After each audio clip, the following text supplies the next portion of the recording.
Welcome back to Wall again, and it's Floyd Friday again. So we're welcoming Eric back for another review of a Pink Floyd album. How's it going, Eric? Doing good, Rob. How are you doing, man?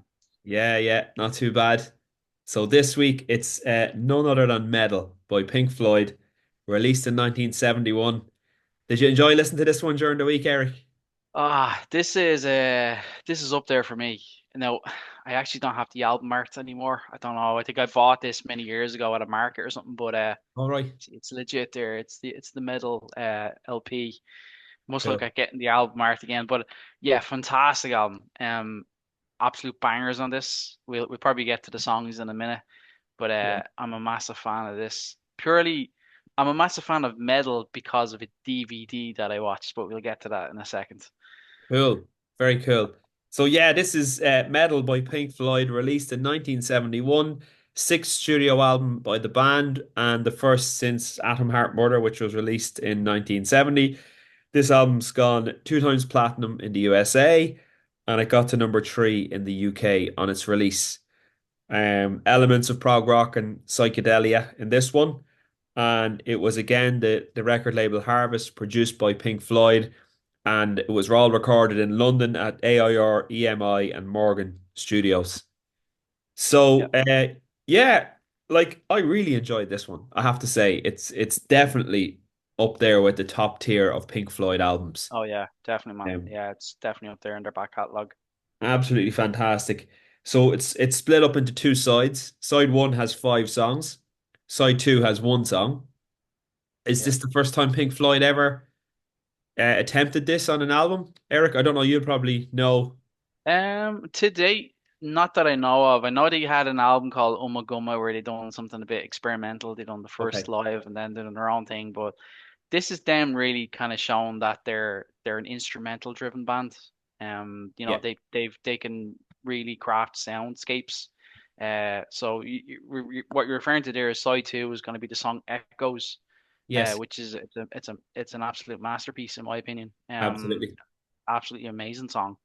I've been lucky enough to hear it live from the Australian Pink Floyd, Brit Floyd. Haven't actually Yeah. heard Pink Floyd play it in front of me now, but it's an absolute banger song. So for that alone, that song which takes up an entire song on the LP or on the CD, Yeah. it's definitely worth a listen for that It's reason fine. It's alone. it's side B on the vinyl, so it's a full 20 minutes. Yeah, 20 minutes. Yeah, Yeah, unbelievable. And this is great because I don't know if a lot of people are aware of this, but obviously you'll be well aware of this, Eric, as a vinyl collector. So vinyl was limited to roughly 20, 21 minutes on each side. And so back in the late 60s, all through the 70s and early 80s, when bands wanted to record expansive pieces of music, the longest they could record was 20 minutes. And that's why like the likes of this song and Shine On You Crazy Diamond and Pink Floyd, I think, had Dazed and Confused. They had a 20-minute version of that. You had Rush with 2112. That song was capped at around 21 minutes. So all these prog rock bands, they could only fit the longest song they could fit on a record was 20 minutes. yeah, And that's where this magic number came from. And Pink Floyd were at the forefront of all that type of, music and that whole genre. yeah, So yeah. absolutely Definitely. fantastic. You have to remember as well, so like the history of this album, what came before it was, you've got your Piper at the Gates of Dawn. You had Sid Barrett who had to be, he had to leave the band because he was deemed mad. And then there was kind of a follow-up of these kind of weird albums, Ummagumma, which is real kind of experimental, didn't really do much. Saucer for the Secrets before that. The band were kind of still shaking off the kind of the Sid Barrett era, and to me, when they got to this album, Pink Floyd found what their bedrock of sound was, and I think it's because of that song, Echoes. Like that's really where they got. So in my opinion, I think the other albums are kind of, they're a little bit directionless in such a way, until they got to this album, and it's just a great listen. It really is. Like the opening track, one of these days. I mean, Pink Yeah, Floyd often they finish up with the song or they have it near the end of their set list. It's almost like it's one of those peak songs that they play live. sure. In any of their live shows that they don't. Even Roger Waters does it. Yeah, David Gilmour does it live. Nick Mason does it with the Sorcerer Full of Secrets. I mean, it's a song that they use. It's just a banger of a tune. But it's an excellent song, one of these days. Fantastic. Instrumental. instrumental Um, song. Minus the one of these days I'm gonna cut you into little tiny little pieces. That's Nick Mason on the intro doing that, and okay, he sang it like, or he spoke it really like high pitch, and they slowed it down, and that's him, on the album. that's very cool. I did not know Yeah, that. yeah. Very, very interesting. And then the rest of the songs on it, like I like Fearless as a song. I actually think it's quite a good song.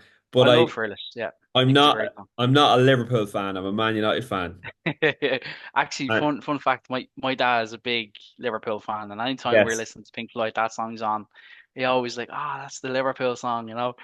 But yeah, shout out to me dad. yeah, Um, yeah, but it's a great ballad.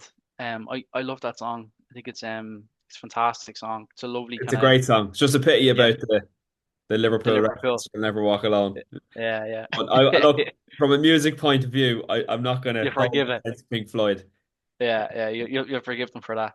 I'll And give them then that. also then there's a joke on the album, which is the song Seamus, which is a Hmm. dog singing. They're doing like a bluesy guitar. It is It's only a the 2 minute. strangest thing. Yeah, I think I was reading on Wikipedia actually that they put that in there just for a joke, although it Yeah, wasn't really funny, but like that was Pink Floyd's humor probably back then. yeah. So I'd skip over that song, and then there's two other songs. So A Pillow of Winds, which I Yeah. think is a nice song. It's Decent very song. very Beatles or something. I get Very Beatles vibes much. from it. Very much. Yeah. And then there's a song called Saint Tropez, which Roger Waters sings, and it's an Okay. okay song. It's an okay song, but I mean, one of these days, Fearless and Echoes really make up for the album, in my opinion. It's a really strong album because of those songs. I completely agree with you. Yeah, Completely agree with you on that. So look, I gave this a 7 out of 10. yeah, I still don't think it touches Dark Side of the Moon, yeah, Shine On, You Crazy Dime, or Wish You Were Here, sorry, and The Wall or Animals. I yeah, don't think it touches those four, but it's yeah, probably like from the reviews we've carried out so far, and maybe Division Bell to throw in there, it's probably like fifth, sixth for me. yeah, Top Pink yeah, Floyd yeah. albums, I but give it an 8 out of 10. eight It's for you, yeah, it's coming up. It's coming up to their best material. It's yeah, it's not quite their best album, but it's some of their best songs are in there too. And yes, definitely worth mentioning, like I said at the start, so there's this DVD out there. It's called Live in Pompeii. brilliant. It's an absolute spectacle to watch. That, Definitely yeah, check that out. yeah, I've So watched that before on this is YouTube, yeah, Pink Floyd during that period of Meddle.